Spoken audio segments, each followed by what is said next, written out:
Telespettatrici e telespettatori di Antenna 3, buona giornata, ben ritrovati con la prima edizione dei nostri telegiornali di questo torrido 14 di agosto ed apriamo con la cronaca perché purtroppo la nottata appena trascorsa è stata funestata dall'ennesima tragedia della strada. L'incidente gravissimo si è verificato intorno alla mezzanotte nel Veronese. Il bilancio è davvero pesantissimo, 2 giovani di 35 e 38 anni hanno perso la vita, altre 2 persone sono rimaste ferite in modo grave, sono state trasportate dai sanitari nell'ospedale di Borgo Trento a Verona. Per cause ancora in corso di accertamento, le 2 auto si sono scontrate frontalmente poco dopo la mezzanotte in via Monzambano a Valeggio sul Mincio. L'impatto violentissimo non ha lasciato scampo ai 2 passeggeri di una delle auto, gravemente ferito anche il giovane che era con loro, trasferito all'ospedale Borgo Trento di Verona. Ferito e in ospedale anche l'uomo che era alla guida dell'altro mezzo coinvolto. Nell'incidente sarebbe rimasta coinvolta anche una terza vettura senza fortunatamente conseguenze per gli occupanti. Sul posto, oltre ai soccorritori del 118, sono intervenuti i vigili del fuoco dalla centrale di Verona e dal distaccamento volontario di Villafranca con 2 autopompe ed un autogru. Per accertare la dinamica dell'incidente ed eventuali responsabilità sono in corso le indagini dei carabinieri di Valeggio sul Mincio e di Peschiera del Garda. Le operazioni di soccorso e di messa in sicurezza della strada sono terminate intorno alle 4 del mattino. Naturalmente vi forniremo ulteriori dettagli su questa ennesima tragedia della strada nel corso delle prossime edizioni dei nostri telegiornali. Ma continuiamo con la cronaca perché nonostante le feste e le vacanze, le baby gang continuano ad imperversare nella Marca. Ci aggiorna sugli ultimi episodi in diretta da Ponzano la nostra Daniela Sizzia. Buongiorno Daniela. Buongiorno Marta, buongiorno anche ai telespettatori. Noi ci ritroviamo proprio nel parcheggio della Conad di Ponzano Veneto. Ieri un fatto grave che ha visto coinvolto un gruppetto di giovanissimi, parliamo di una 18enne, di una 17enne e 2 ragazzi di 18 anni, la cui identità è in corso di identificazione, è una questione di ore, mentre le 2 ragazzine sono state già fermate. Cos'è accaduto? Sono entrate qui alla Conad, hanno arraffato viveri, qualsiasi tipo di merce, anche una bottiglia di superalcolico e hanno cominciato a consumare gli alimenti e a bere questa bottiglia di superalcolico. Hanno cominciato a berla proprio all'interno del locale. Ovviamente clienti e commessi se ne sono accorti, hanno chiamato i carabinieri, sono arrivati i carabinieri quando la ragazzina, quella di 18 anni, che insomma era in uno stato ovviamente di agitazione dovuta all'alcol, ha visto i militari, ha cominciato ad insultarli, a prendere i militari dell'arma a calci. La ragazzina è stata fermata insieme alla 17enne per furto aggravato in concorso e per oltraggio a pubblico ufficiale, è stata rimessa in libertà, ovviamente deve rispondere di questi reati insieme alla 17enne. I 2 ragazzini invece si sono allontanati, i 2 diciottenni, ma come vedete è davvero una questione di pochissime ore e presto verranno identificati e dovranno rispondere anche loro di furto aggravato. Non solo, ma a Silea pochi giorni fa, il 12, 3 ragazzini, quindi parliamo sempre di minorenni, 2 quindicenni e un 17enne all'interno del centro commerciale si sono accorti dell'assenza della commessa di una lavanderia che si era spostata momentaneamente. Sono entrati in lavanderia, hanno aperto il registratore di cassa, hanno preso 140 euro e poi si sono allontanati nel parcheggio. Si è accorta di tutto una cliente che ha immediatamente chiamato i carabinieri, che fra l'altro erano proprio stavano transitando nel parcheggio del centro commerciale. Hanno fermato i 3 ragazzini che sono stati ovviamente denunciati per furto. I soldi sono stati recuperati subito e riconsegnati alla commessa della lavanderia. Insomma, purtroppo ancora minorenni che sono coinvolti in questi fatti. adulti e sono ragazzini, però ci dicevano i militari dell'Arma, che sono comunque già conosciuti alle forze dell'ordine, come la 18enne che è stata arrestata qui, aveva già avuto una visorale dal questore solo nel mese di maggio, quindi per ragazzini insomma già conosciuti, già con problematiche, ragazzini difficili, piccole baby gang insomma che si sta cercando di arginare, però purtroppo, come avete sentito, mettono a segno questi colpi, poi fra l'altro tra comunque la preoccupazione, la paura dei clienti che si sono trovati militari dell'Arma dentro, che hanno cercato di calmare prima la ragazzina, che ha cominciato a dare in escandescenze, poi ovviamente è scattato l'arresto. Questo per quanto riguarda le baby gang, per quanto riguarda questi fatti che coinvolgono i minori. Siamo però alla vigilia del Ferragosto, domani giornata di Ferragosto, i carabinieri ci hanno detto potenziati ovviamente i controlli in tutte le arterie principali della Marca, questo insomma per cercare di arginare ovviamente gli incidenti stradali, ma non solo, anche i furti e le rapine, quindi 3 unità mobili che verranno dislocate, una a Treviso in centro che sorveglierà, monitorerà le zone più calde del cuore di Treviso, quindi i giardini di Sant'Andrea, la zona del PAM, quella dove si sono registrati vari fatti gravi, varie aggressioni, sempre poi fra l'altro dove c'erano anche coinvolti i minorenni. Un'altra unità mobile sarà dislocata tra Castelfranco e Montebelluna e l'ultima tra Conegliano e Vittorio Veneto. Questo insomma per disincentivare, ecco, se si può dire così, insomma chi volesse commettere qualche reato, o anche chi alla guida si vuole mettere alla guida magari in stato alterato. Ci saranno controlli, hanno avvertito i carabinieri, controlli in tutte le maggiori arterie, quindi posti di blocco, controlli da questa notte fino a domani notte, e questo nella speranza insomma che soprattutto gli automobilisti capiscano che non devono insomma mettersi alla guida in stato alterato, perché poi, ecco, lo hai raccontato tu nella notizia in apertura, insomma poi purtroppo accadono incidenti stradali anche mortali, quindi potenziati i controlli da questa notte fino a domani notte, fino anche addirittura alla mattina insomma del 16, proprio per cercare di disincentivare diciamo automobilisti che insomma magari dopo i pranzi o i picnic si mettono alla guida. Non solo, ma ovviamente controllate anche le zone dove ci sono avvenuti furti, anche per cercare di aiutare, ci dicevano i carabinieri, le truffe contro gli anziani, quindi insomma lanciano anche l'appello oggi dicendo agli anziani: mi raccomando, se vi chiamano soprattutto in queste giornate festive non date retta a nessuno, se vi chiedono soldi chiamate il 112, noi ci siamo pronti ad arrivare. Ecco, questo è l'ennesimo appello, dice qualcosa si sta muovendo, perché molti anziani negli ultimi giorni hanno sempre chiamato il 112 per dire: mi hanno contattato, vogliono soldi, hanno avvocato un finto carabiniere. Ecco, nessuno chiede soldi, quindi in qualsiasi momento venisse o arrivasse una chiamata, ecco, allertate subito, i carabinieri lo sono pronti anche e soprattutto per questo. Marta, qui da Ponzano davvero tutto, se non hai domande io ti restituisco la linea. Grazie a te Daniela per questo collegamento con la collaborazione tecnica di Alberto Pivetta. Naturalmente è un appello molto importante, questo perché sappiamo che in queste giornate di festa ovviamente i malfattori si approfittano soprattutto delle persone più deboli, a partire dagli anziani che magari rimangono a casa da soli mentre i familiari sono in ferie. E noi ora proseguiamo con la cronaca, tornando a parlare della tragica vicenda che ha visto la morte del giovane Alex Marangon, barman di Marcon. Questione di pochi giorni e saranno depositate le risposte dei 2 curanderos, la loro versione in merito ai fatti avvenuta all'abbazia di Vidor a fine di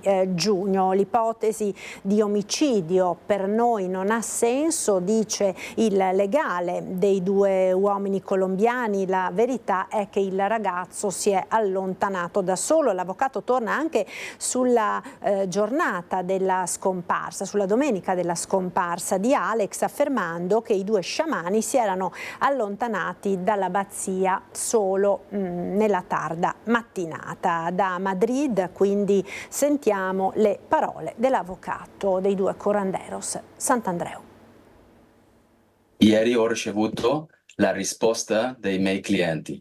Ok. Prima da fare arrivare queste alla polizia, voglio fare una riunione con loro. Prima di trasmettere le risposte scritte agli inquirenti trevigiani, l'avvocato Oscar Palé Sant'Andreu intende promuovere un confronto a tre con i suoi assistiti, ovvero Johnny Benevides e Sebastián Castillos, i due curanderos che avrebbero gestito il rituale sciamanico all'abbazia di Vidor nella notte della scomparsa di Alex Marangon, poi trovato morto sul Piave qualche giorno dopo su un isolotto a Ciano del Montello. Risponde dal suo studio di Madrid l'avvocato Sant'Andreu, che entra anche nel merito della vicenda. La verità è che tutto sono dichiarando la stessa cosa.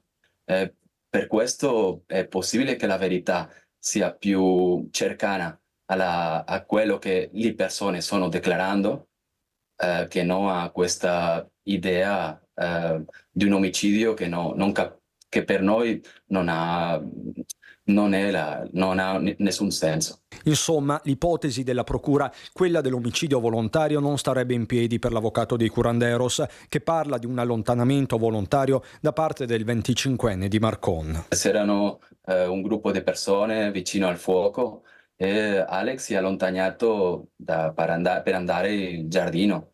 Ma in questo momento Johnny, che è andato con lei, non ha capito cosa voleva dire e per questo è ritornato a cercare il traduttore. Quando sono andate da nuovo dove doveva essere Alex, lui si è scomparso. Benevides quindi era rientrato in abbazia per cercare un traduttore e trovare un canale di dialogo con il giovane. Questo fa intendere il legale, che sottolinea come i due curanderos, che va ricordato non sono indagati, sarebbero rimasti a Vidor fino a mattina inoltrata, quella domenica di fine giugno, quindi non sarebbero partiti prima dell'arrivo dei carabinieri, come invece emerso finora. Loro sono partiti alle 11:30, qualcosa così, alle 11 o 11:30. Loro erano lì quando è stata la polizia e sono partito dopo la polizia quando solamente restavano i pompieri. E certo che in questo primo momento nessuno ha pensato che Alex ha finito con questo tragico finale. Ma dove si trovano oggi i due curanderos? Questo non lo posso sapere in questo momento. Lei non sa dove se sono viaggiando, no, non lo so. E sul fatto che i due curanderos non si siano mai presentati spontaneamente in Italia, Sant'Andreu non ha dubbi, questione di garanzie. Dovevo anche capire che per una persona in un processo penale o qualche altro poi fare quello è più nel suo interesse. Sant'Andreu ritiene poco utile anche il test sul cappello promosso dalla procura sui partecipanti e ribadisce come quella notte sia stato usato un purgante. Il legale dei curanderos si rivolge infine alla famiglia. Più sentite condolenze in questo momento per la famiglia, amici. È un momento doloroso per tutti, gli organizzatori, la famiglia, amici e anche i miei clienti. Ed ora lasciamo la cronaca per tornare a parlare del Ferragosto, perché in queste giornate, nonostante il caldo torrido in molte località della regione, si stanno riversando i turisti, anche troppi in alcune località come ad esempio Venezia, dove alcuni residenti hanno messo in atto una significativa forma di protesta che dalla Spagna si sta ora come dire, diffondendo a macchia d'olio in tutta Europa. Ci aggiorna Filippo Fois. Sì, buongiorno Marta, buongiorno ai telespettatori di Antenna 3. Noi partiamo da questa scritta che purtroppo ha sfregiato un pozzo del 1700. Diciamo che ci sono molti modi per manifestare il proprio pensiero, questo sarebbe quello meno raccomandabile. Però questa scritta, Tourists Go Home, turisti andate a casa, è significativa di uno stato d'animo che si respira in questa come in molte altre città d'arte. Noi stiamo parlando di overtourism, cioè di un'invasione turistica talmente ampia, non è questo il caso che vedete adesso, da aver svuotato sostanzialmente le città degli abitanti. Facciamo subito una premessa: Ferragosto non è alta stagione a Venezia, tradizionalmente non lo è mai stata.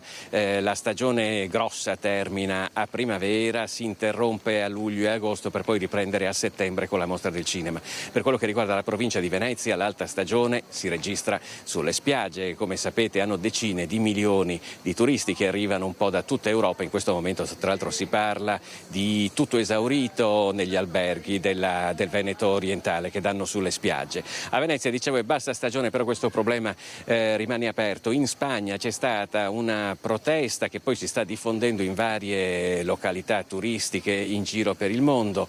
Gli spagnoli hanno presa molto sul serio, bisogna dire. A Barcellona ci sono state delle manifestazioni nelle quali addirittura sono stati circondati plateati in cui si trovavano i turisti, si tratti di bar o di ristoranti, che poi sono stati innaffiati con pistole ad acqua. A Venezia non è successo questo, anche se poi ci sono state alcune polemiche in Consiglio Comunale riguardo dei consiglieri comunali che avevano approvato dall'opposizione questo genere di protesta. Però il problema è serio. Noi per esempio qui ci troviamo in un luogo in cui c'è un contatore che è stato posizionato l'anno scorso in una libreria che conteggia i posti letto turistici in città. Un controaltare a quell'altro contatore che invece si trova nella farmacia di Campo San Bortolo. Ebbene, i posti letto turistici hanno superato gli abitanti. A Venezia ci sono all'incirca 49.000 abitanti, per cui la città è al minimo storico, proprio di tutta la sua storia millenaria, non ha mai avuto così pochi abitanti. Di contro ci sono più di 50.000 posti letto turistici. Se poi allarghiamo lo sguardo al Comune di Venezia ce ne sono 80.000, all'orizzonte ci sono nuove aperture di alberghi, per cui il tema è molto caldo, anche perché gli affitti brevi per esempio hanno fatto schizzare un po' ovunque il prezzo degli appartamenti, il che significa che qui trovare una casa in affitto è quasi impossibile. La gente deve andare via, ma poi c'è anche un secondo aspetto su cui si è focalizzata l'attenzione del dibattito politico grazie a uno studio di Ca' Foscari, tra l'altro, e il fatto che in un'economia monoturistica la città non è in grado di offrire posti di lavoro che non siano legati al turismo.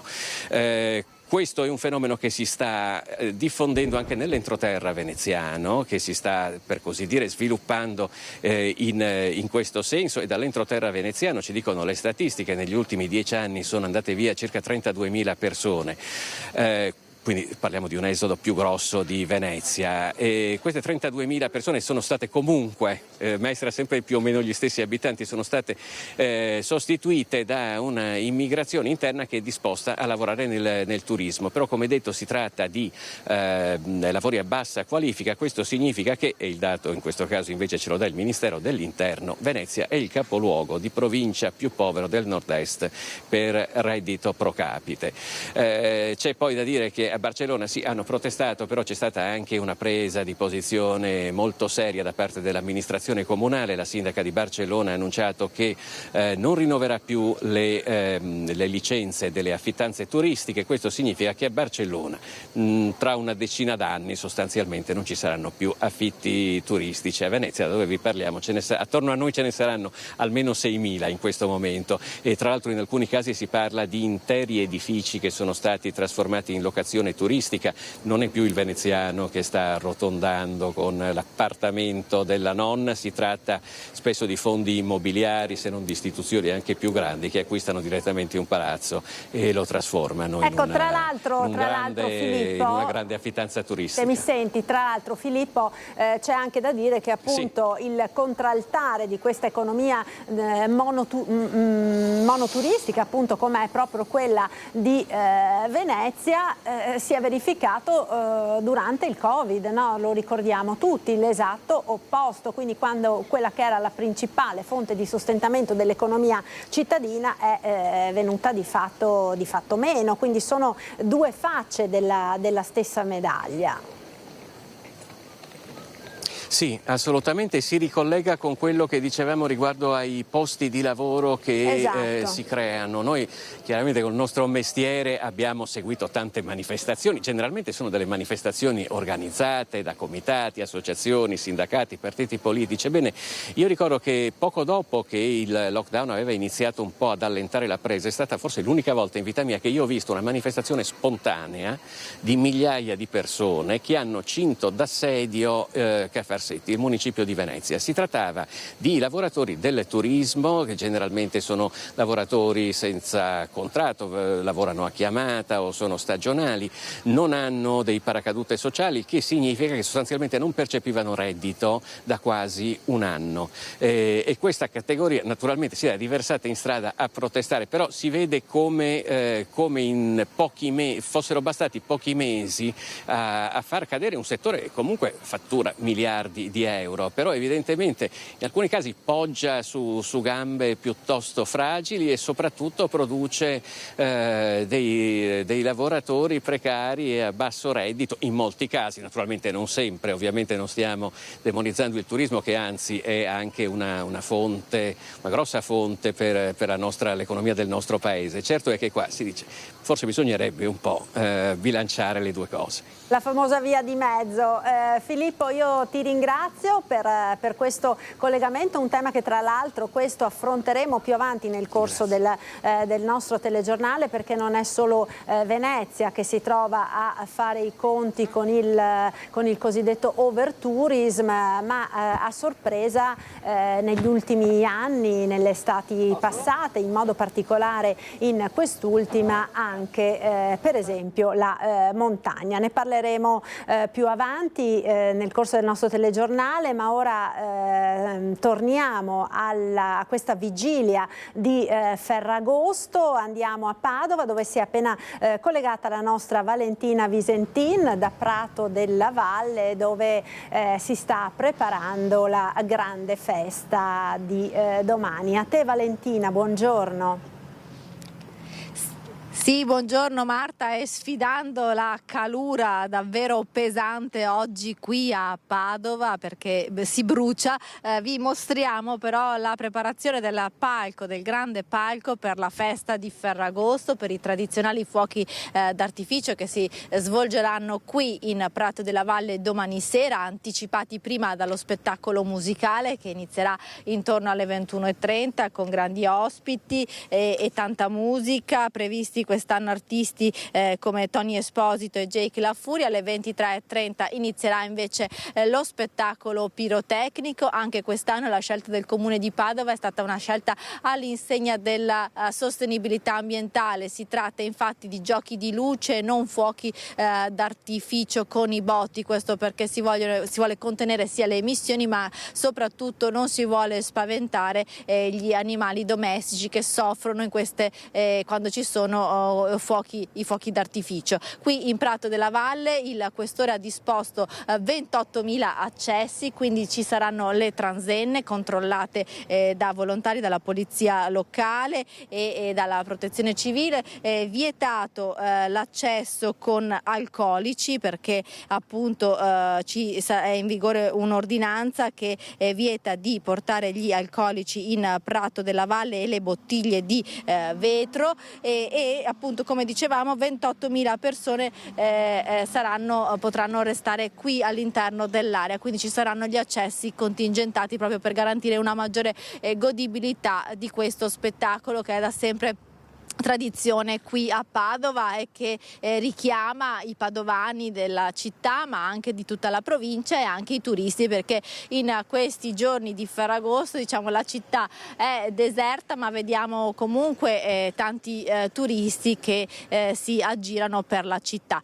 Cosa fare a Ferragosto? Ce lo dice invece Francesco Ratai nel nostro prossimo servizio, perché appunto ci sono molte opportunità anche per fronteggiare questo caldo torrido torrido che però, come abbiamo detto già ieri con gli esperti dell'ARPA, pare avere le ore contate con i temporali previsti per il fine settimana. Io vi saluto e vi lascio con tutte le indicazioni per il Ferragosto nel nostro servizio. Ferragosto, cosa farà? Ma una grigliata con amici a casa.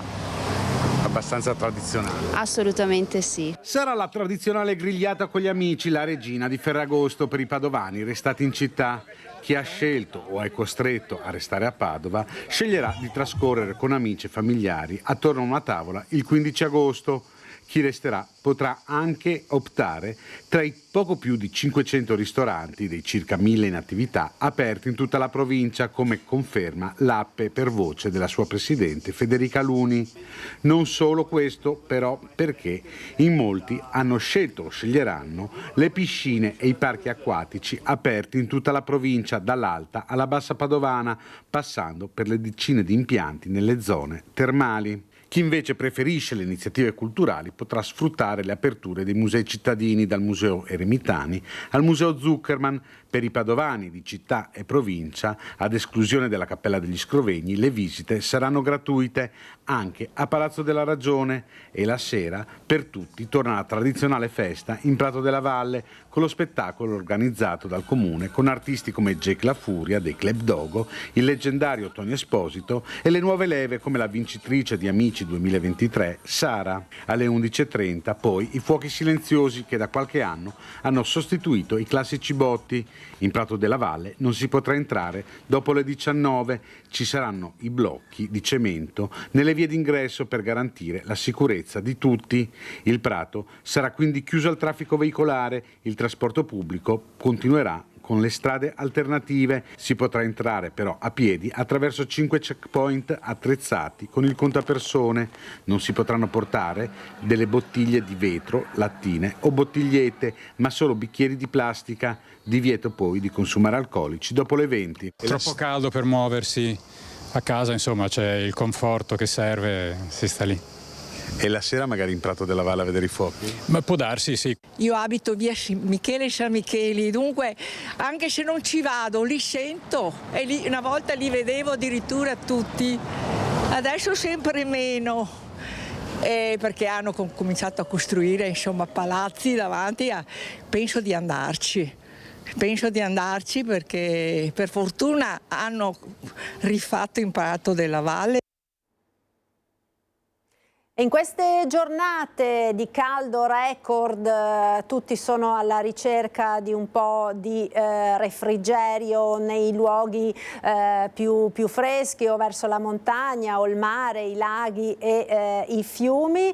Con il prossimo collegamento noi andiamo a Carmignano di Brenta con la nostra Vanessa Banzato, che ci mostra, ecco, lo stiamo già vedendo insieme, un sito davvero molto bello, i laghetti di Camazzole, che sono letteralmente presi d'assalto in queste giornate. A te Vanessa, buongiorno. Buongiorno a te Marta e tutte le persone che ci stanno seguendo e che senz'altro saranno invidiose di questo posto splendido dove ci troviamo noi, io e Christian Roque Allende. Siamo proprio a cavallo tra i laghetti di Camazzole e sempre a Camazzole queste piccole anse che si creano sul fiume Brenta, frequentatissime da giovani, frequentatissime da famiglie che cercano di trovare, come dicevi tu poco fa, refrigerio da questo caldo torrido, caldo record di queste settimane, in vista anche tra l'altro della giornata di Ferragosto di domani. E tantissime persone che appunto si recano qua, c'è chi abita a due passi, quindi magari proprio a Carmignano, c'è chi invece arriva un po' più da lontano, che ormai frequenta da tempo, da anni questi laghetti, questo posto proprio a ridosso dei paesi, perché siamo a due passi in realtà dai centri abitati, ma sembra davvero di stare in un'oasi per il fresco e poi proprio per lo scenario che si crea, l'acqua e la natura.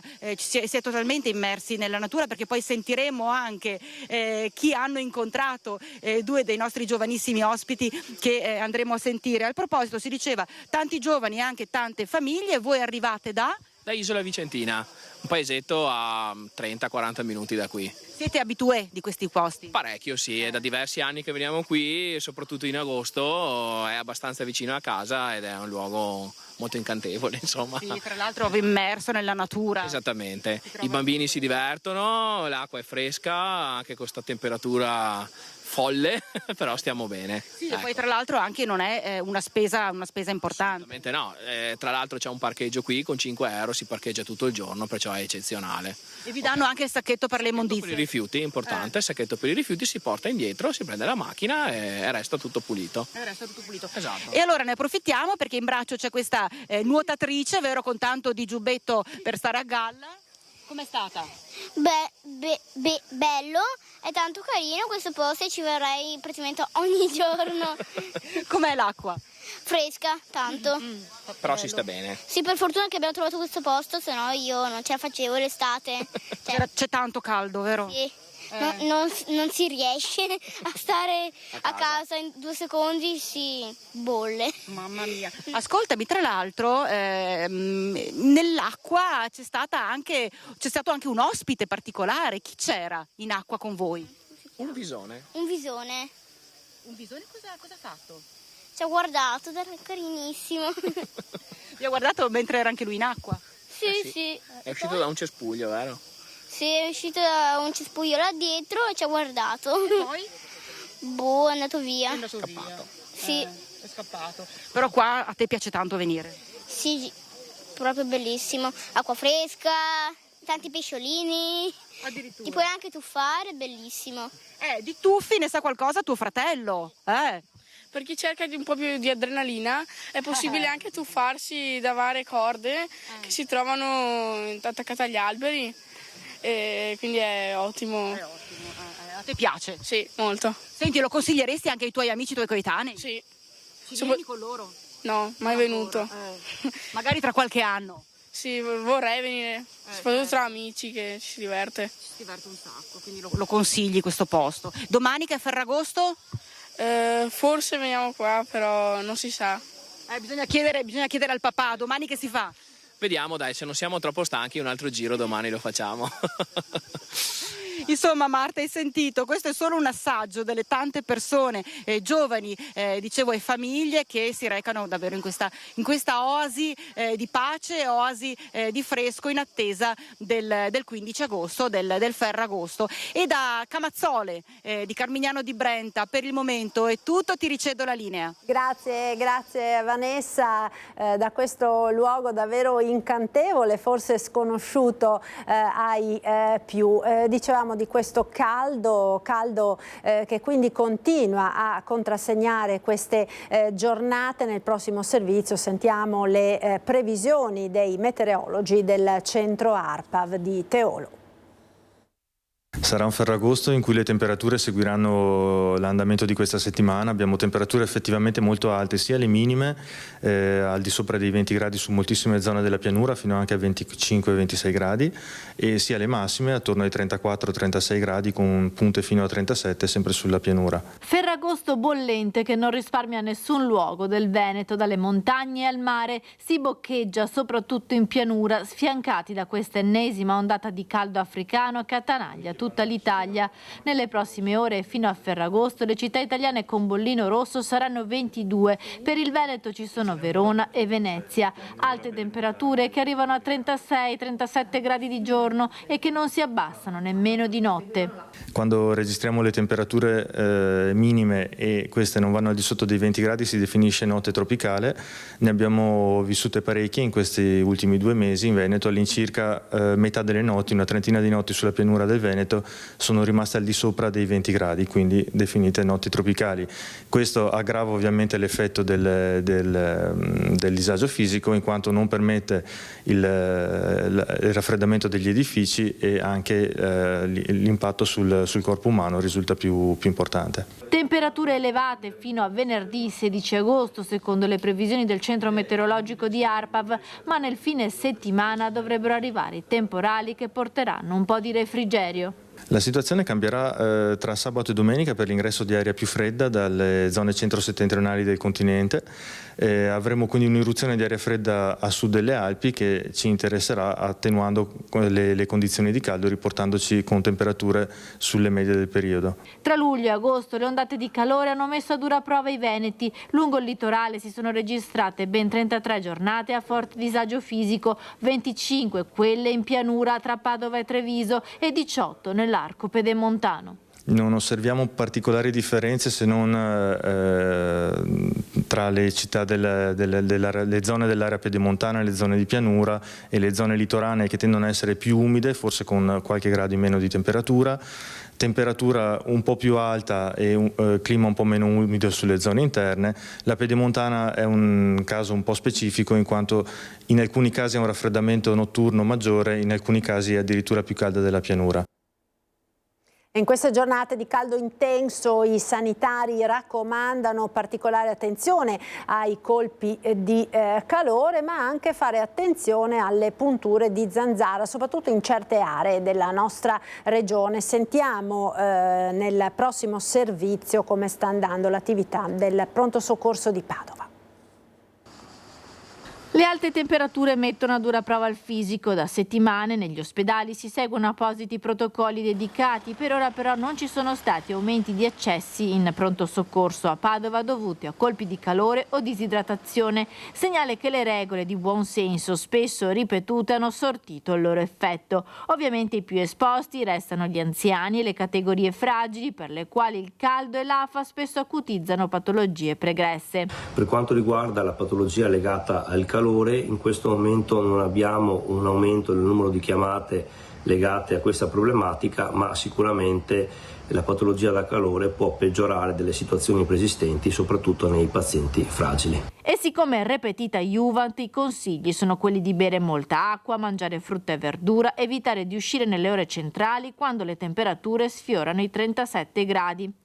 Il caldo porta molti cittadini anche ad utilizzare scooter e moto invece della macchina e in pronto soccorso in questi giorni sono aumentati gli accessi dovuti alle cadute. L'attività del 118 di Padova in questi prima metà di agosto ha comportato un aumento dell'attività di soccorso per quanto riguarda la patologia traumatica e tra le missioni di soccorso, che sono circa 3 al giorno, delle automediche e dei mezzi della provincia, abbiamo soccorso circa 24 traumi gravi.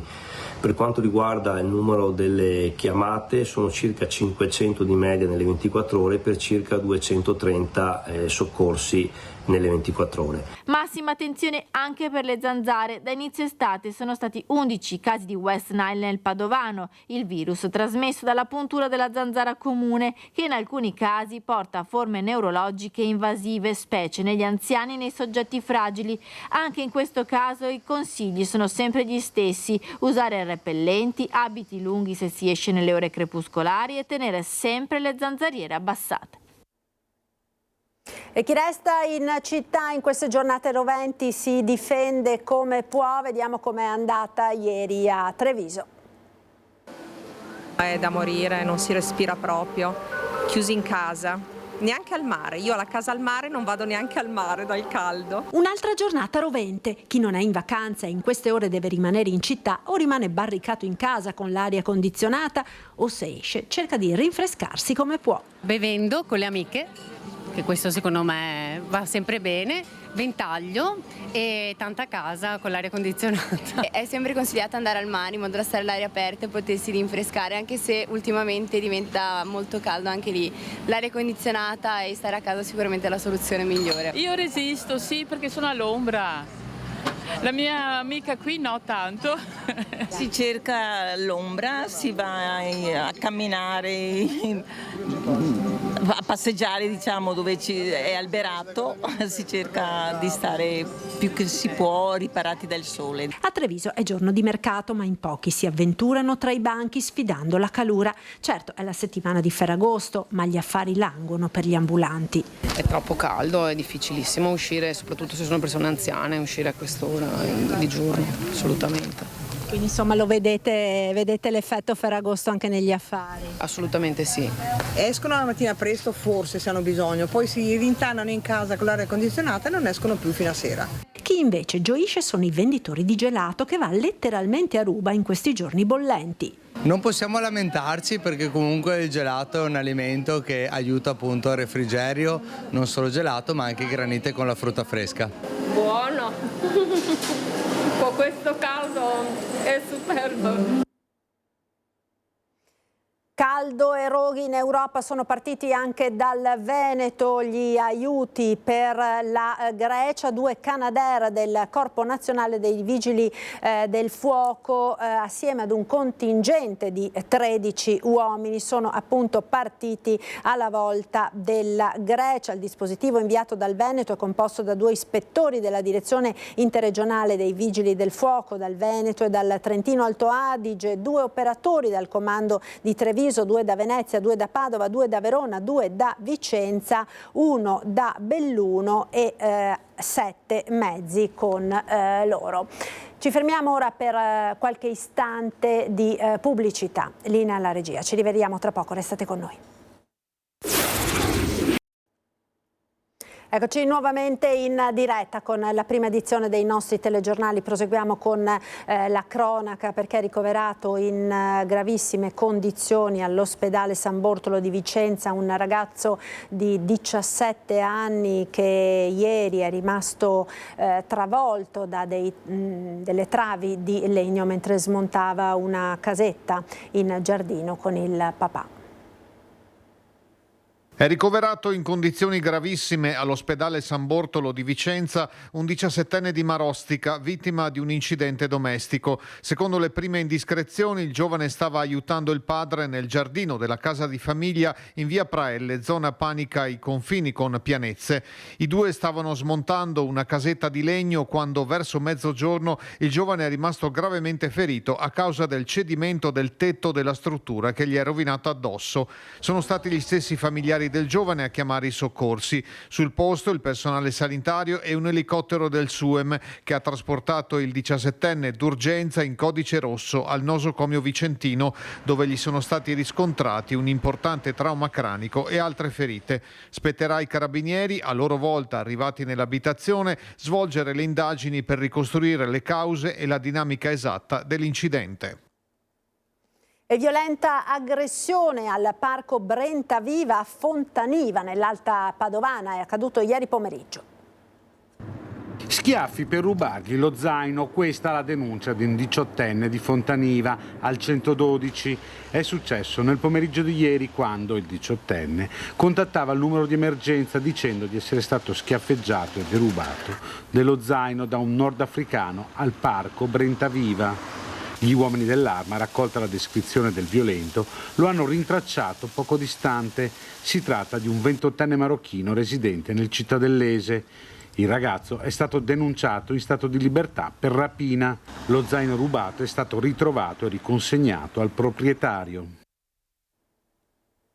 Ed ora torniamo a parlare del Ferragosto e del turismo nella nostra regione perché abbiamo in collegamento, lo ringrazio per essere con noi, Walter De Cassan, vicepresidente di Federalberghi Veneto e presidente degli albergatori bellunesi. Buona giornata, grazie per essere con noi. Buongiorno Marta, buongiorno a tutti. Non la sento, De Cassan, forse deve attivare il microfono, vediamo. No, evidentemente c'è qualche problema nell'audio. Allora chiedo alla regia se possono verificare un attimo il problema. Noi nel frattempo continuiamo allora con un servizio di cronaca vedendo quanto accaduto ieri notte nella Marca trevigiana. Siamo in via Postumia a Quinto dove un rogo ha devastato una carrozzeria. Non si esclude il dolo.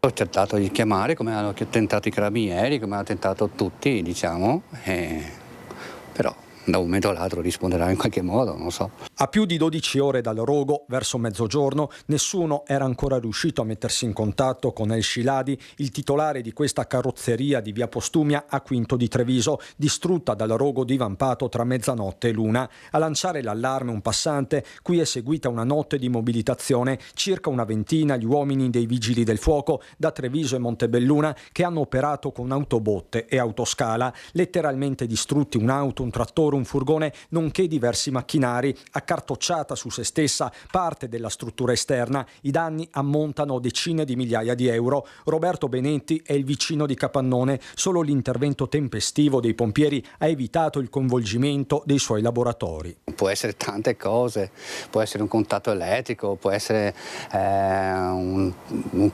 ritorno di fiamma di quelle macchine che erano a riposo, cioè tante cose può essere, non si sa.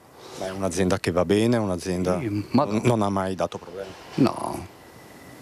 No. Tutte le ipotesi, compresa quella del dolo, sono al vaglio di carabinieri e tecnici dei vigili del fuoco. Al momento non sarebbero stati trovati punti di innesco. Noi adesso siamo qui come nucleo di polizia giudiziaria e di investigazione per verificare le possibili cause dell'incendio. In questo momento non si esclude nulla, nemmeno il dolo. Assolutamente, siamo ancora nelle prime fasi, quindi stiamo verificando sia l'ipotesi di accidentalità oppure altre ipotesi. I rilievi in questo angolo di via Postumia sono stati meticolosissimi. Del resto la cronaca recente riporta una serie di gravi incendi dove ben poco c'è di accidentale. A fine giugno l'esplosione al Dolce Caffè, sempre a Quinto di Treviso, con l'area dissequestrata solo nei giorni scorsi. A inizio estate un'azienda di camper di Villorba, meno di una settimana fa il rogo all'Emporio Cinese di Conegliano, in mezzo fiamme anche in abitazioni private da Cima d'Olmo a Vittorio Veneto. In alcuni casi lo spettro è quello del racket, un'estate davvero bollente insomma. Un'indagine statistica alla mano non ce l'ho, però a memoria anche breve le so dire sì.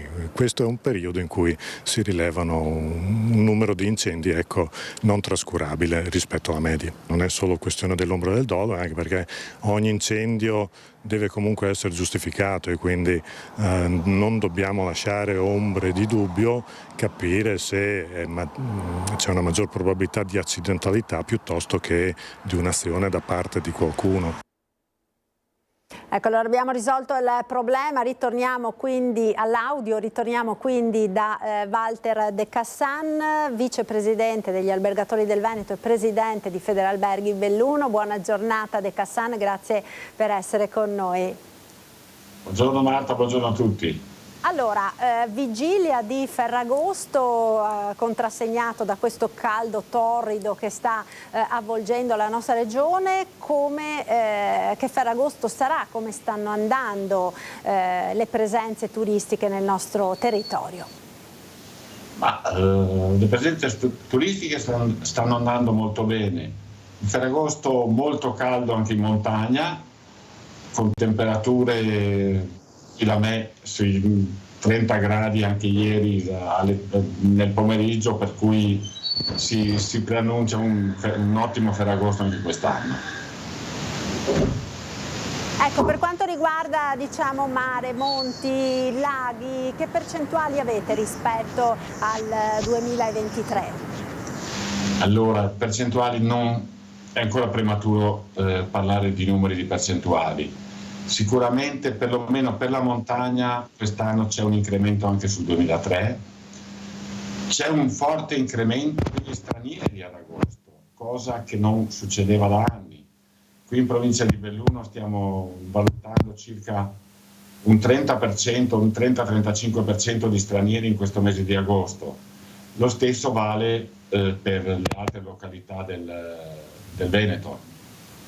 Ecco, quindi insomma stiamo andando bene, le presenze dappertutto stanno dando buone soddisfazioni, no? Per chi lavora in questo settore, con anche alcuni problemi. L'abbiamo sentito con Venezia. Le chiedo forse di allontanarsi un attimo dal microfono perché sentiamo degli scrosci, non so se forse urta sulla maglia. Ecco, l'abbiamo sentito per esempio da Venezia nel collegamento che abbiamo fatto all'inizio del nostro telegiornale con il collega Filippo Fois, il problema dell'overtourism. In alcune località la presenza sta diventando davvero molto, come dire, impattante, cosa che peraltro si sta verificando anche in montagna, no?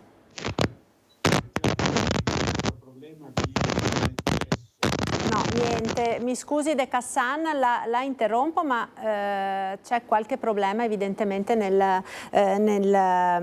nell'audio, non riusciamo a sentirla, vediamo. No, allora facciamo così, vediamo con i nostri tecnici se riusciamo a sistemare un attimo e proseguiamo ancora con la cronaca, perché abbiamo diversi servizi che abbiamo realizzato nelle nostre redazioni in queste giornate di festa. Purtroppo i ladri non vanno in vacanza. Ladri che non vanno in vacanza, vediamo nel prossimo servizio quanto è accaduto a Quinto, siamo in provincia di Treviso. Certo, ma certo che tutte cose che controllano, secondo me. Erano controllati. Io non vado a casa degli altri per rubare se non so le loro abitudini magari. Più che un sospetto è una certezza quella che serpeggia in via Bojago, dove nella serata di domenica in una villetta sono entrati dei ladri che prima hanno squarciato la rete sul lato delle vaserie venete, poi entrati in casa hanno trafugato i gioielli della famiglia, in quel momento fuori a cena. Se da un lato è scattata la denuncia dei proprietari, dall'altro si è attivata la rete di controllo del vicinato, cui si sono aggiunte le chat dei diversi condomini e la segnalazione su furti in corso. Col nostro gruppo WhatsApp del Residence, uno dei componenti del Residence ha allertato tutti quanti con questo messaggio WhatsApp dicendo di fare attenzione che nel vicinato si era introdotte delle persone. Cartelli e videocamere disseminati in vari angoli di questa parte di Quinto sembrano però non far desistere i soliti ignoti. Via Bojago è spesso nel mirino. La signora Maria Grazia racconta un episodio risalente all'inverno scorso. Sono andata fuori come al solito a mettere la pattumiera, l'umido, e vedo 3 ragazzi che saltano il cancello. Dico, cosa fate? Si sono messi a scappare, sono partiti. In questa via qua anche l'anno scorso sono stati episodi di furti, però non tutti denunciano perché magari ritengono che è una seccatura, poi pensano che poi il problema non si risolve. Questa è la situazione. E il copione si ripete a macchia di leopardo. La stessa Maria Grazia riferisce di un altro episodio poche sere fa a Treviso. Sono andati anche da mio figlio in via Castello d'Amore l'altra sera. Sono entrati in casa? Sì. In via Castello d'Amore? In via Castello d'Amore, proprio di fronte al comando dei vigili urbani. Io ho anche paura perché vivo qua da sola, dunque c'ho anche l'allarme, però hanno detto che sanno schermare anche gli allarmi e dunque se sono bravi, dunque cosa facciamo? Giro di vite anti-abusivismo anche sui mezzi pubblici che arrivano a Jesolo. Sono state sequestrate tra l'altro 186 borse false stipate dentro dei sacchi di plastica trovati all'interno di un bus. La lotta all'abusivismo a Jesolo passa anche dal controllo dei bagagli caricati sugli autobus che arrivano in città. Un intervento realizzato dalla Polizia Locale in collaborazione con Guardia di Finanza, Arma dei Carabinieri e Polizia di Stato ha portato al sequestro di 165 borse firmate con loghi di note griffe internazionali ritenute contraffatte. Le borse si trovavano all'interno di 10 sacchi di plastica stipati negli alloggi bagagli del mezzo pubblico. L'attività di Polizia Locale e Forze dell'Ordine ha consentito inoltre il sequestro di circa 30 grammi di hashish. Durante i controlli gli agenti hanno proceduto all'identificazione di 10 persone. La collaborazione fra il Comune, il Comando di Polizia Locale con la Prefettura, le autorità e le forze dell'ordine, ha commentato il sindaco Christopher De Zotti, ha portato in questi 2 anni risultati tangibili sul fronte della sicurezza e questa attività serve a ribadirlo. Ecco, allora speriamo di essere riusciti a sistemare il problema audio con Walter De Cassan.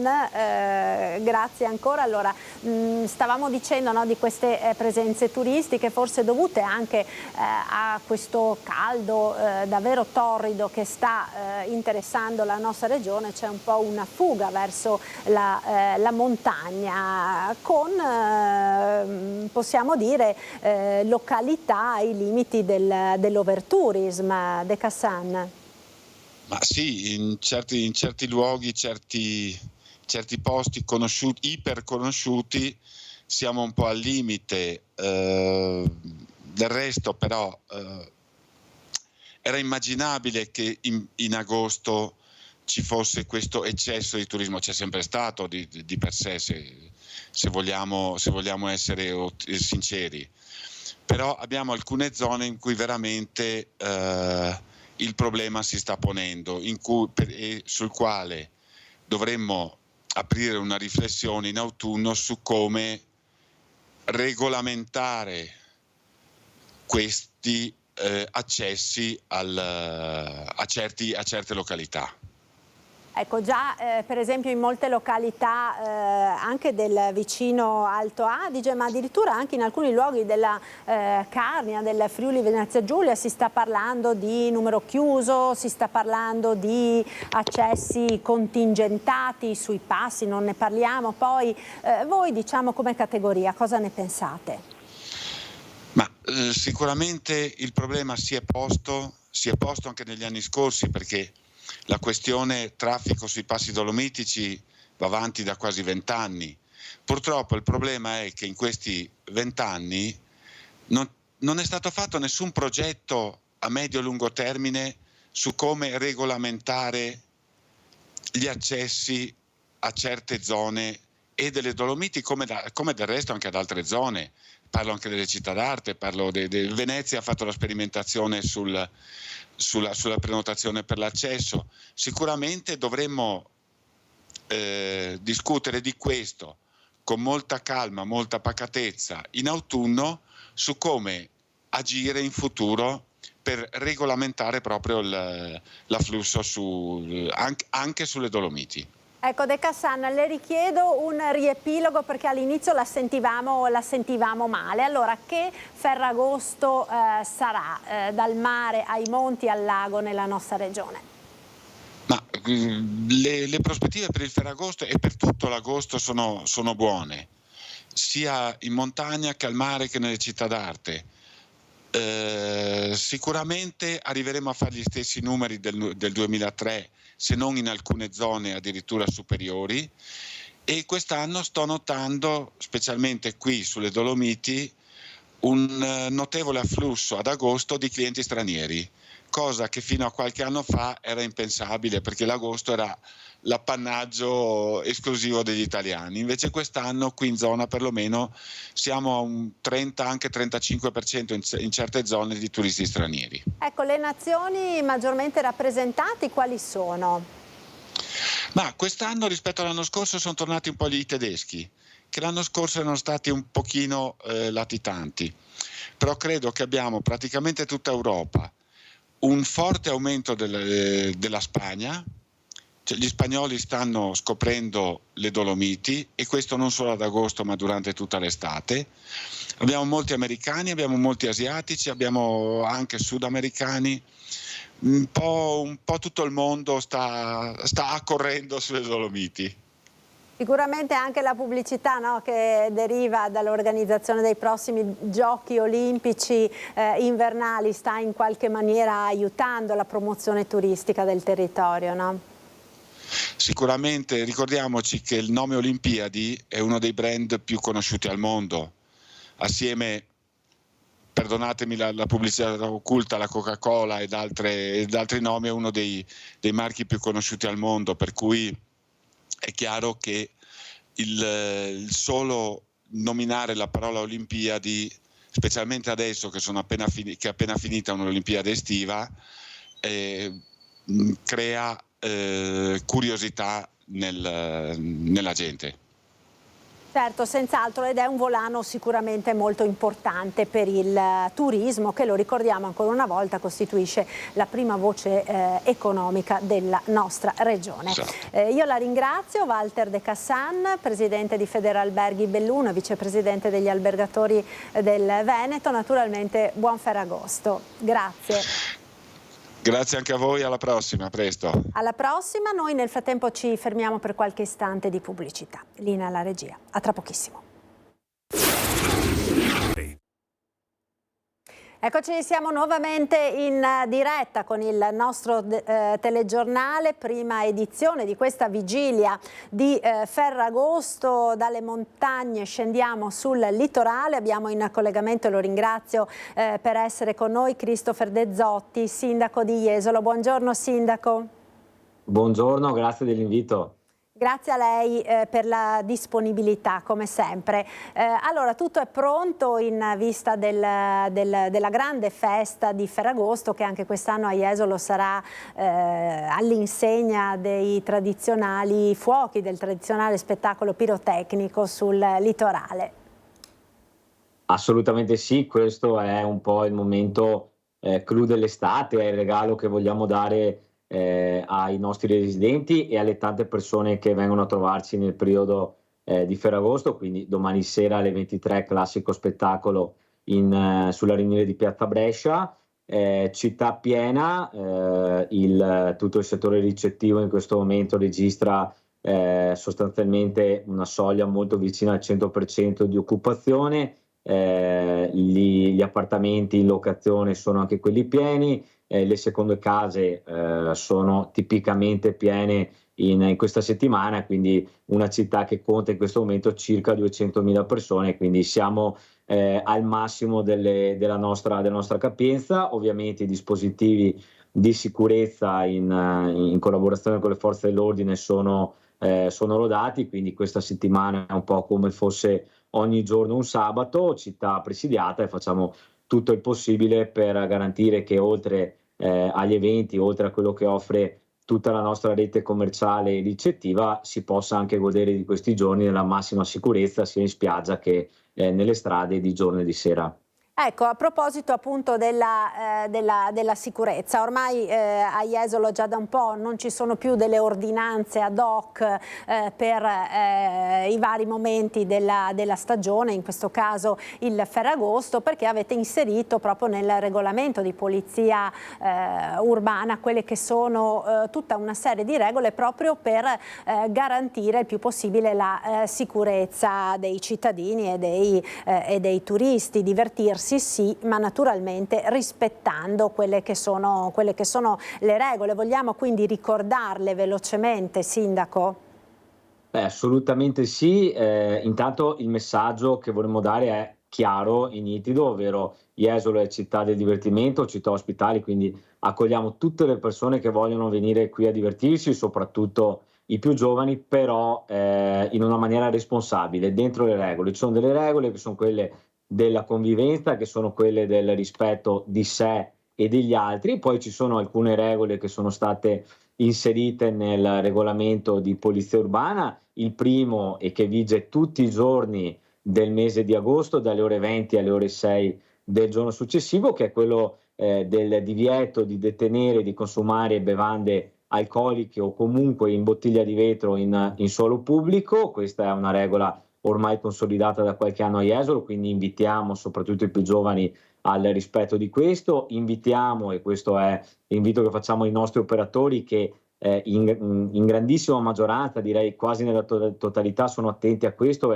ovvero l'attenzione a chi somministriamo le bevande alcoliche, quindi il divieto di somministrazione ai minori, perché è un tema anche di salute e di crescita delle persone, quindi su questo abbiamo anche dei controlli mirati. L'attenzione massima, ci saranno controlli tutte le notti su questo da parte della polizia locale sulla guida in stato di ebbrezza e sotto l'uso di sostanze stupefacenti, quindi questo è un invito che faccio soprattutto ai più giovani. Attenzione, mi raccomando, quando si prende la guida di un'auto, di essere nelle condizioni di poterla guidare, quindi utilizzare quella buona norma che molti giovani utilizzano, che è quella del guidatore designato, quindi di scegliere almeno una persona che sia nelle condizioni a qualsiasi ora di poter condurre un'auto a destinazione in maniera sicura. Ecco, quindi questo è l'invito che facciamo a tutti: godetevi la città, godetevi la spiaggia, godetevi la notte. Tra l'altro in questi giorni le nostre discoteche sono aperte e offrono una rassegna di eventi con DJ davvero molto importanti, quindi molto attrattive. Godetevi la città nel rispetto di voi stessi e degli altri. Tra l'altro quest'anno c'è una nuova norma che abbiamo inserito in regolamento di polizia urbana, che è quello degli schiamazzi fuori dai locali, quindi invitiamo anche a utilizzare gli spazi dei locali in maniera coerente, quindi cercando di non disturbare la quiete e la fruibilità degli spazi pubblici anche per le altre persone che sono vicino a voi in quei momenti. Ecco, se tutto questo sarà rispettato, possiamo contare di fare un altro Ferragosto nella massima sicurezza per sé e per gli altri. Insomma, una civile convivenza tra chi vuole divertirsi durante le vacanze, ma anche chi durante le vacanze vuole riposare, no? E quindi chiaramente nel rispetto reciproco si può passare una vacanza felice e serena secondo i propri gusti. Sindaco, io la ringrazio per essere stato con noi, grazie mille, buon Ferragosto. Grazie a voi, buon Ferragosto a tutti gli spettatori. Grazie. Allora, noi continuiamo con la cronaca, perché in queste giornate di grandissimo caldo, forse anche proprio il caldo tende ad esacerbare gli animi delle persone magari costrette a restare al caldo in città. Sentiamo nel prossimo servizio cos'è successo a Vicenza. Dopo intervento degli agenti della questura allertati ieri sera dai residenti della zona ovest della città per sedare liti in strada, in corso Santi Felice e Fortunato e in viale San Lazzaro. In entrambi i casi protagonisti cittadini stranieri che si sono azzuffati per futili motivi. In un episodio per dissidi relativi alla spartizione delle elemosine, nell'altro per motivi sentimentali. In entrambi i casi l'intervento dei poliziotti è stato risolutivo per separare i contendenti, attivare i soccorsi per i feriti che non hanno comunque riportato gravi conseguenze e identificare i responsabili in attesa di formalizzarne le denunce. Il duplice intervento è stato effettuato dalle forze dell'ordine nel contesto più ampio del controllo straordinario del territorio. Pattuglie interforze composte anche dagli agenti della Polfer, del reparto prevenzione crimine di Padova, carabinieri, finanzieri e polizia locale hanno perlustrato le zone più sensibili della città. Prioritario in questo periodo il contrasto alla criminalità e ai furti. Complessivamente sono state controllate 120 persone, di cui 55 stranieri e 35 pregiudicati, 16 autoveicoli e 3 esercizi pubblici. Restiamo a Vicenza perché c'è stato nei giorni scorsi un grave episodio di violenza contro il personale sanitario e di sicurezza locale in città. Il personale intervenuto per un'emergenza diventa bersaglio di una violenta aggressione. Ennesimo brutto episodio contro agenti di polizia locale e sanitari colpevoli di essere intervenuti per soccorrere una tossicodipendente di 37 anni in preda ad una crisi probabilmente derivata da abuso di stupefacenti. È accaduto domenica sera, poco prima delle 23, lungo strada Marosticana. Le urla della donna in strada, in preda al delirio, hanno attirato l'attenzione dei vicini che hanno allertato la centrale della polizia locale, che in pochi minuti ha fatto intervenire 2 pattuglie. Alla vista dei poliziotti la donna è diventata una vera e propria furia, aggredendo e morsicando ripetutamente i 4 agenti. Immediata la richiesta di un'ambulanza del SUAM 118, ma anche il medico ed un infermiere che avevano tentato di calmare la 37enne sono stati a loro volta aggrediti a morsi, graffi e sputi. Alla fine la donna è stata sedata e trasportata in ospedale sotto scorta di 2 agenti che sono saliti con lei in ambulanza. Al termine dell'intervento, i 2 sanitari e i 4 agenti sono stati tutti sottoposti a profilassi preventiva, una conseguenza pesante che però poteva essere evitata. Per questo oggi monta la polemica in città. Se gli agenti di polizia locale fossero stati provvisti di taser, l'esagitata poteva essere messa immediatamente in condizione di non nuocere a nessuno, senza particolari conseguenze. Innanzitutto vogliamo esprimere la nostra massima solidarietà agli agenti della polizia locale di Vicenza feriti. Per noi è inaccettabile che agenti, magari nuovi assunti, vengano mandati allo sbaraglio in strada. È inaccettabile che siano costretti a una profilassi medica e a vivere nella paura, perché un'amministrazione comunale non riesce a garantirgli il minimo di formazione adeguata delle tecniche operative su strada, visto che l'ultimo aggiornamento delle tecniche operative risale a circa 1 anno e mezzo fa. Una mancanza sottolineata dal sindacato e dalle forze politiche di opposizione che avevano chiesto di avviare la sperimentazione nell'uso della pistola elettrica anche da parte degli agenti di polizia locale, una proposta che invece l'amministrazione comunale aveva deciso di respingere. Sono mesi che chiediamo all'amministrazione di dotare gli agenti di strumentazione adeguata, di taser, di scudi per i TSO, di manganello estensibile, ma questa amministrazione pensa tra un taglio di nastro a un evento a garantire la sicurezza dei suoi agenti in questa maniera. Ecco, se non è in grado di garantire l'operatività in tranquillità degli agenti, figuriamoci la sicurezza dei propri cittadini e dei quartieri interi. Autovelox ancora denunce, un'associazione appunto contro gli autovelox ha denunciato 4 sindaci padovani. La replica dei primi cittadini, assurdo di doverci difendere per aver salvaguardato la vita dei nostri concittadini. Sentiamo. Autovelox ancora nell'occhio del ciclone dopo che la scorsa estate aveva tenuto banco la spinosa vicenda dei Velox di Cadoneghe, record assoluto di multe dopo i mesi in cui Fleximan ha imperversato in tutto il Veneto. Ora si passa alle vie legali con l'associazione Uso Improprio degli Autovelox, che ha annunciato di aver depositato dai carabinieri una denuncia a querela chiedendo alla Procura Generale della Repubblica e alla Procura di Treviso che si proceda penalmente nei confronti dei sindaci di 4 comuni dell'Alta Padovana attraversati dalla strada regionale 53. Si tratta di Cittadella, Fontaniva, Galliera Veneta e Carmignano di Brenta, dove sono stati installati 12 autovelox in un tratto di 15 km, dice l'associazione. Una strada che, sempre secondo la stessa associazione, è ampia e dritta e non pericolosa e dunque percorribile a 70 km orari.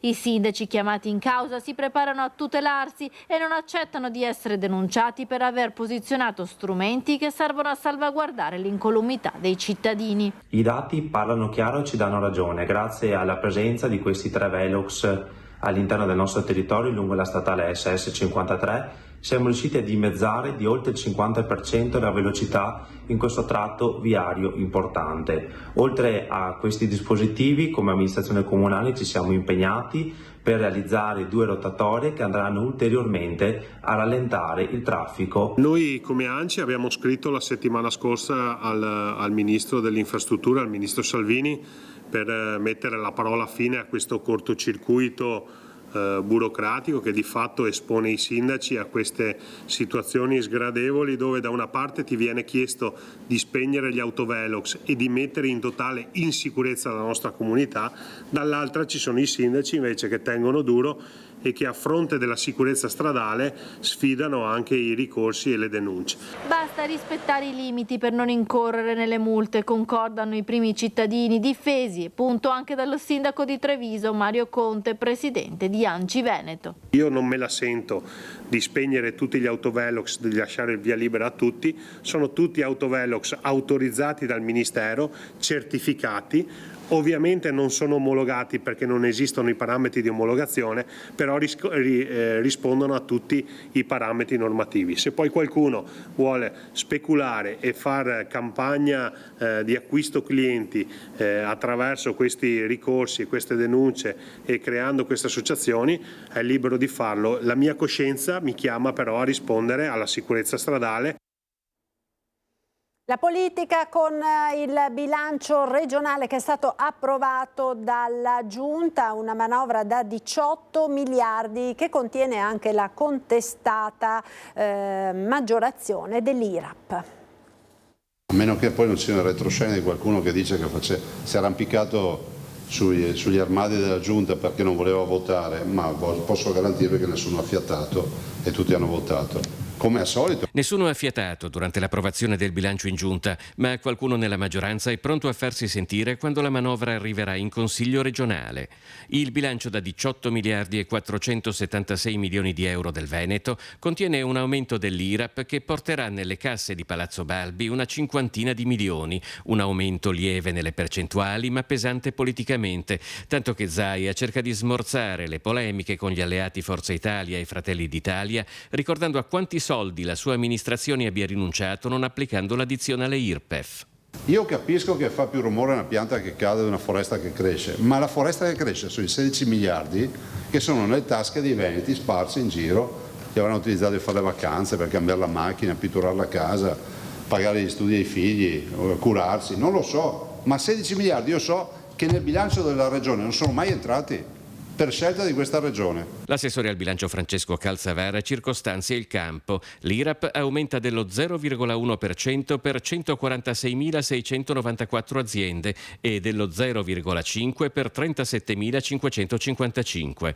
Significa sostanzialmente che un bar pagherà 14 euro in più, un mini market 30 euro in più, una piccola medio impresa di tessuti che fattura 1 milione 88 euro in più. Faremo le audizioni, avremo modo anche di sentire tutte le associazioni di categoria rispetto ad alcune scelte che abbiamo fatto all'interno di questo bilancio, però insomma, riteniamo di poterlo spiegare in maniera convincente ed arrivare nella prima decade di dicembre per l'approvazione definitiva in Consiglio regionale. Ma perché il Veneto ha scelto di aumentare l'IRAP e non l'IRPEF? Non puoi sempre pensare che il bancomat sia rappresentato da chi ha più reddito, perché voglio anche ricordare che siamo in un paese nel quale in via di principio le tasse si pagano, quindi quello che ha guadagnato di più comunque in linea teorica ha pagato anche tutte le tasse. Il bilancio ora inizia il suo cammino secondo l'iter amministrativo, un cammino che si annuncia non sempre facile. Penso che sia fondamentale che ad ogni dubbio ci sia espressa chiarezza, l'assessore Cazzavara è a disposizione, incontrerà tutti, non solo le parti politiche ma anche gli stakeholders e quindi le parti sociali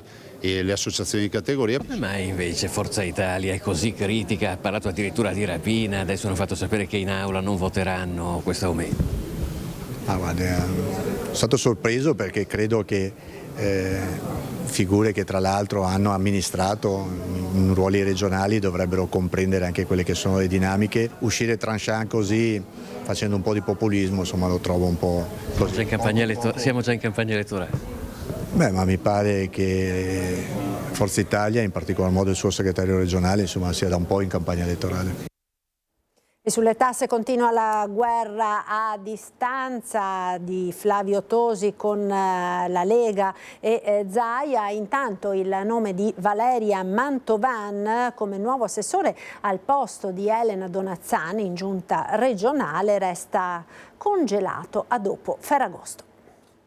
Quello è surreale come dato, perché siccome il governatore Zaia governa grosso modo da 14 anni, 16 miliardi vuol dire più di 1 miliardo all'anno di tasse risparmiate.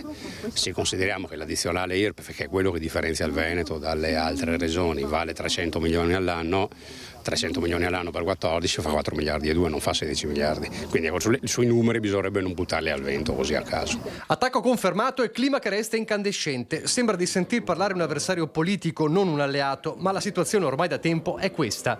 Il numero 1 di Forza Italia in Veneto ribadisce quanto aveva già espresso nei giorni scorsi sulle cifre del risparmio dei cittadini secondo la bandiera tax free di Zaia e ripete che sull'aumento IRAP gli azzurri in Consiglio regionale non faranno sconti, lanciando anche un sibillino avvertimento alla compagine del Carroccio. È chiaro che Lega e Lista Zaia sono di per sé ampiamente autosufficienti perché hanno circa 34, se non erro, consiglieri su 51, quindi hanno 2/3 della maggioranza da soli.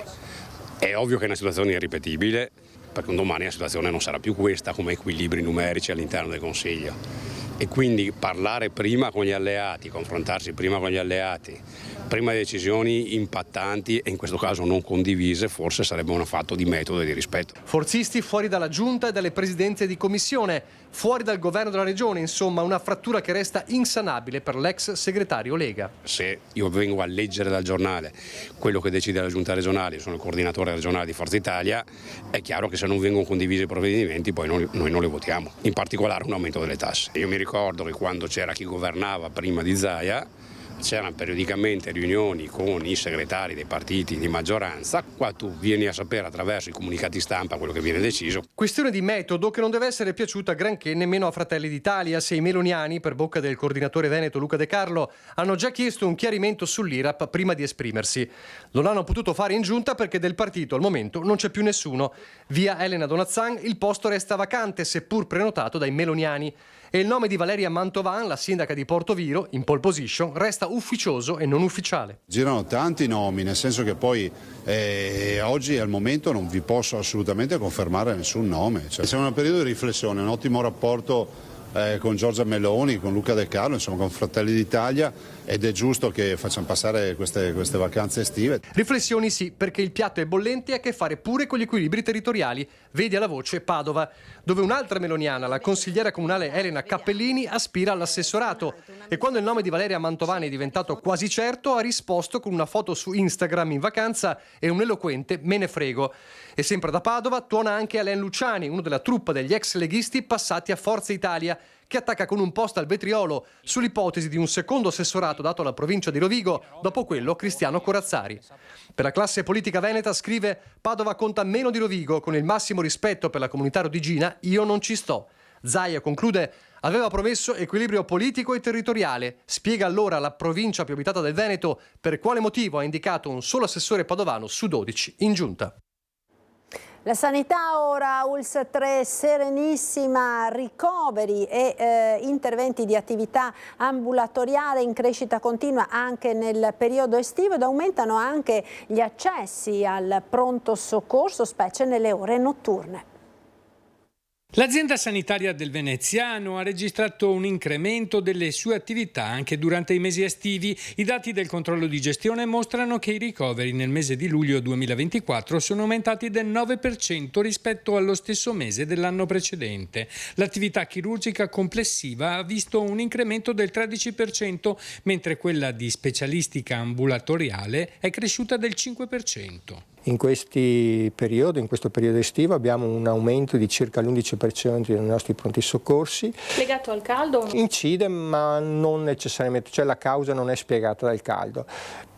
Circa il 30% dei nostri accessi sono over 65, lo sono adesso come lo erano anche nei periodi non estivi. L'aumento riguarda un po' tutte le classi di età e riguarda anche e soprattutto il fatto che abbiamo un numero rilevante di turisti. Questo aumento è avvenuto in un contesto di caldo estremo e prolungato che ha portato persino ad un boom degli accessi notturni al pronto soccorso. Pensate che a Chioggia c'è un aumento del 60% degli accessi notturni e a Venezia del 40%. Ovviamente i picchi di crescita dei nostri pronti soccorsi sono principalmente Venezia e Chioggia. Anche Mestre sta registrando un aumento di attività al pronto soccorso. L'ASL 3 continua a dimostrare la sua capacità di rispondere efficacemente alle esigenze sanitarie della popolazione, mantenendo alti standard di servizio anche in periodi di maggiore affluenza. Il nostro territorio risente delle proprie caratteristiche, ci sono luoghi che sono ambiti per le ferie dei cittadini di tutto il mondo e questo porta a un afflusso maggiore della popolazione e durante l'estate uno magari corre un po' di più, si affatica, sente il caldo e quindi noi dobbiamo essere pronti a ricevere tutti quelli che sono dei bisogni sia ordinari che eccezionali. A Treviso ora ieri è stato presentato il report sui cantieri aperti in città. Sentiamo.